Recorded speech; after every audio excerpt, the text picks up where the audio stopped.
नमस्कार, मैं हूं रूप सिंह गुसाई और आप देख रहे हैं एएनसी इंडिया। खबरों में खबर, आपकी खबर। जी हां, इस वक्त हम मौजूद हैं गाजियाबाद के इंदिरापुरम में आस्था अम्मा के घर पर, जहां आज मनीष कश्यप के छोटे भाई करण कश्यप मौजूद थे और चर्चा हुई मौजूदा हालातों पर।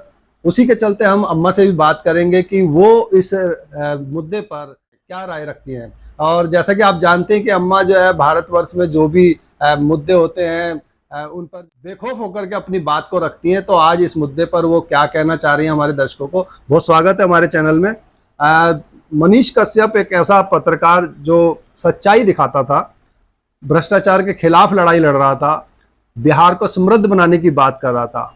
आज उसे वहाँ की सरकार ने जेल की सलाखों में डाल दिया है और एक झूठा फर्जी वीडियो दिखाने के आरोप में उसे बिहार से तमिलनाडु की जेल में वहां शिफ्ट कर दिया है। इस मुद्दे पर आपके क्या है विचार, वो हमारे दर्शकों से साझा करें। सभी दर्शकों को मेरा हर हर महादेव, जय जय श्री राम। देखिए, जहां तक बात है मनीष कश्यप की, मनीष कश्यप बेकसूर है। मनीष कश्यप का इसमें कोई कसूर नहीं है। ठीक है, कोई वीडियो डाले, हमें भी सही लगे तो हम रीट्वीट करते हैं। हम भी सरकार से पूछते हैं अगर इसके साथ ये मतलब बर्बरता हो रही है तो क्यों हो रही है, हम पूछ सकते हैं सवाल, ये बात हम कर सकते हैं। तो उसका यही दोष है कि उसने उस वीडियो को रीट्वीट कर दिया। मैं कहती हूँ मनीष को पकड़ने की बजाय उसको पकड़ते जिसने ये वीडियो डाला। बिल्कुल, जिसने ये वीडियो डाला, जिसने ये हरकत की। कम से कम 60,000 लोगों ने, 60,000 से ज्यादा लोगों ने उस वीडियो को रीट्वीट किया, जहां मनीष ने भी कर दिया। मनीष ने भी कर दिया। तो कहने का मतलब है, देखिए, वीडियो तो एक बहाना है, सिर्फ मनीष को टारगेट बनाना था इन्होंने टारगेट बनाया मनीष को, क्योंकि मनीष बेबाकी से बोलता था। मैं भी नहीं चाहती थी कि मनीष कुछ ऐसा खुल के बोले, जैसे मनीष ने कहा मैं 185 दिन में, 180 दिन में सरकार गिरा दूंगा।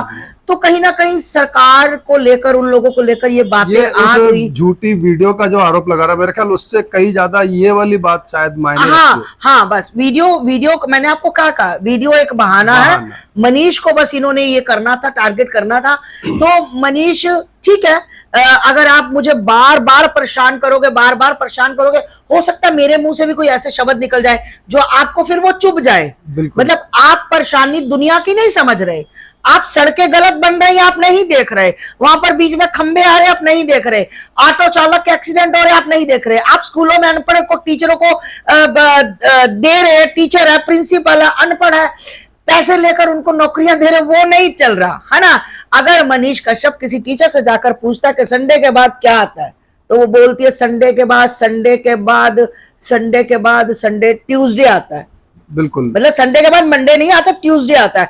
तो कहीं ना कहीं इस चीज को पीड़ा होती। इस जगह मनीष की जगह पर आप हो, मैं हूं, एक मानवता के नाते, इंसानियत के नाते पीड़ा होती है, क्योंकि बिहार में बिल्कुल जो बच्चे पढ़ते हैं उनका आगे भविष्य बनना होता है। अगर छोटे से ही, बचपन से ही उनको शिक्षा अच्छी नहीं मिलेगी, तो मैं नहीं समझती कि वो हमारे सनातन का या हमारे भारत का वो भविष्य बन पाएंगे।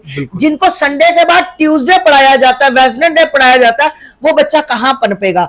तो जब ये मनीष सच्चाइयां दिखाता है तो ये सच्चाइयां लोगों से बर्दाश्त नहीं होती। पर मैं उन लोगों से कहना चाहती हूं जो लोग, आज लाखों लोग मनीष के समर्थन में है, जिनको लग रहा था कि मनीष बिहार में, मनीष ने, आपको देखा, आपने एक वीडियो में देखा होगा, मनीष ने कहा कि कपिल शर्मा ने हमारे शो का, हमारे बिहार का मजाक उड़ाया था।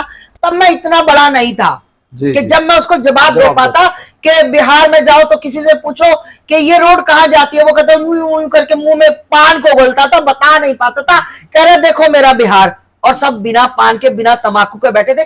तो यही होता है सुधार करना, यही होता है कि अपना जो बिहार है उसको आगे बढ़ाना। मनीष हर चीज, और सबसे बड़ी बात मुझे मनीष की ये लगी, मैंने आज तक किसी मंत्री को, किसी नेता को, कोई भी हो, विधायक हो, एमएलए हो, कोई भी हो, मैंने किसी को नहीं देखा कि रोड में रुक कर कि बेटा क्या परेशानी हो गई, तू मजदूरी क्यों कर रही है बेटा।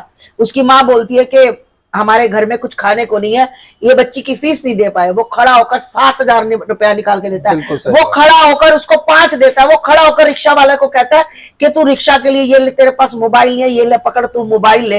वो क्या क्या नहीं करता गरीब लोगों के लिए। अगर आज उसके समर्थन में लाखों लोग है ना, तो उसकी मानवता की वजह से, उसकी इंसानियत की वजह से, अगर वो 10 लाख कमाता तो वो 3 लाख गरीबों में बांटता है, क्योंकि उसने प्रण किया हुआ है। तो मैंने आज तक किसी नेता को ऐसे देखा ही नहीं। अब वो कहेंगे कि हम तो गुप्तदान भी नहीं, हाँ, हमने भी नहीं देखा, है ना, आप किसी मीडिया वाले नहीं देखा होगा। मुझे इतना अच्छा लगता है, अरे भाई चाहे तुम, मैं कहती हूँ चाहे 2 रुपए किसी को दो, पर अपने हिस्से में से जरूर दो।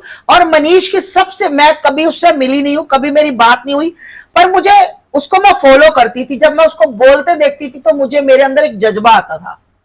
हमारे जैसे यति नरसिंहा सरस्वती महाराज जी बोलते हैं, मनीष बोलता है, और कई मेरे इंस्पिरेशन। हाँ, मुझे लगता था कि नहीं भाई, अपने धर्म के लिए, अपने समाज के लिए, अपने देश के लिए, अपने प्रदेश के लिए बोलना ही चाहिए। तो मनीष बहुत अब कई लोग हैं जो चंद चाटुकार लोग, जैसे कह लो दलाल जयचंद, है ना, वो करते हैं, अरे मनीष कशवाहा, मनीषा।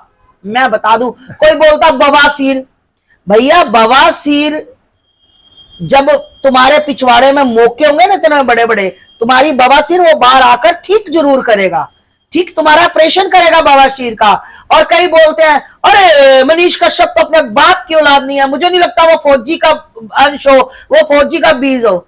बिल्कुल, जब मनीष कश्यप पैदा होने वाला था ना, तो वो फौजी तुम्हारी मां के ऊपर था, इसलिए तुम्हें मनीष के ऊपर, मनीष के बाप और मनीष के डीएनए में शक कर रहे हो ना। मनीष का डीएनए बिल्कुल सत्य है। तुम अपनी पापा का, अपनी मम्मी का डीएनए टेस्ट कराओ, अपना डीएनए टेस्ट कराओ कि वो दोनों का है कि कोई पड़ोसी का है। फालतू बकवास किसी के सामने अगर किसी ने कर दी तो मैं मुंह तोड़ दूंगी वहीं आकर जहां ये बंदा रहता होगा। मतलब तुम कुछ भी बोलो भैया, कुछ भी बोलो, पर तुम किसी की मां के ऊपर इतनी बड़ी उंगली उठा रहे हो, है ना, कि इसका डीएनए नहीं है, इसका बाप ये फौजी की औलाद नहीं है। शर्म नहीं आती? ये मनीष कश्यप के पैर की जूती नहीं है जो बकवास करते हैं ना, मनीष के विरुद्ध होकर बोल रहे हैं। सिर्फ ये क्या है, चंद नोटों के लिए बिकने वाले लोग हैं, ये चंद पत्ते देखकर, गांधी देखकर बिकने वाले लोग हैं जो ऐसे बोल रहे हैं। मैं कहती हूं डीएनए एक बार अपना टेस्ट कराओ कि पापा वही था कि पड़ोसी का आया था। जैसी भाषा बोलोगे वैसी भाषा बोलूंगी, जिस भाषा में समझोगे उस भाषा में समझाऊंगी। तुम एक बोलोगे मैं 4 बोलूंगी, तुम बोलो। तुम मेरे सनातन के किसी बच्चे के लिए गलत बोलोगे, मेरे किसी भी नेता के लिए जो सत्य के लिए काम कर रहा है, चाहे वो योगी जी हो, हमारे आदित्यनाथ जी, चाहे मोदी, जो सत्य के लिए काम कर रहा है, जो उनके लिए गलत बोलेगा, एक लफ्ज बोलेगा मैं 4 बोलूंगी, 4 10 बोलूंगी, अपनी जुबान को लगाम देकर।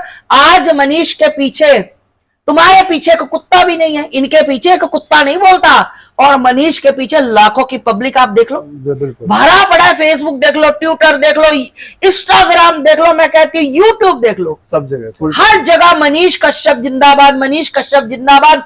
तुम्हारी औकात नहीं मनीष कश्यप के साथ खड़े होने की। आज मैं उसके लिए बोल रही हूं, आज उसका भाई सुबह से बेचारा बैठा ना मीडिया के बीच में। तो ये बात होती है कि आप किसी के लिए कुछ करते हो तो दिल से करो, नहीं तो फालतू की अपनी ये बकवास मत करो, व्यर्थ की बातें नहीं करो, व्यर्थ की बातें मत करो। तो मनीष के साथ पूरा भारत है।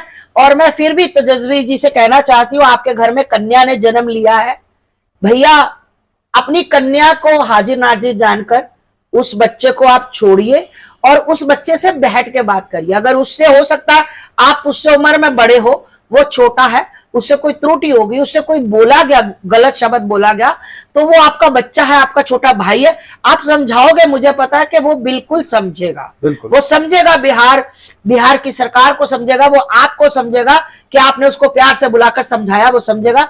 तो मैं यही चाहती हूँ तेजस्वी जी, उसको आप बुलाइए, आपका छोटा भाई है, तो आप मिलकर काम कीजिए, कोई दिक्कत परेशानी नहीं आएगी। बस मैं सभी दर्शकों से यही कहना चाहती हूँ जो मनीष का समर्थन कर रहे हैं, उनको बहुत बहुत धन्यवाद आस्था मां की ओर से। महाकाल बाबा हमेशा आप पर कृपा करे। और जो चंद चाटुकार भाड़े के टट्टू लगे हुए हैं ना मनीष को बदनाम करने के लिए, तो याद करना, जिस दिन मनीष जेल से बाहर आएगा, सबसे पहले तुम्हारा ऑपरेशन और तुम्हारा इलाज पक्का होगा, ये मेरी बात नोट कर लेना। हर हर महादेव, वंदे मातरम। बहुत धन्यवाद।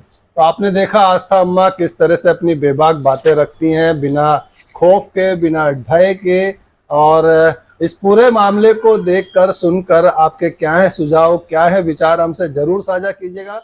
इसी के साथ मैं अपने कैमरामैन विनोद माथुर के साथ आप सभी से विदा लेता हूं। जल्द मिलूंगा, तब तक आप अपना बहुत ख्याल रखिएगा। नमस्कार, धन्यवाद, जय हिंद, जय भारत।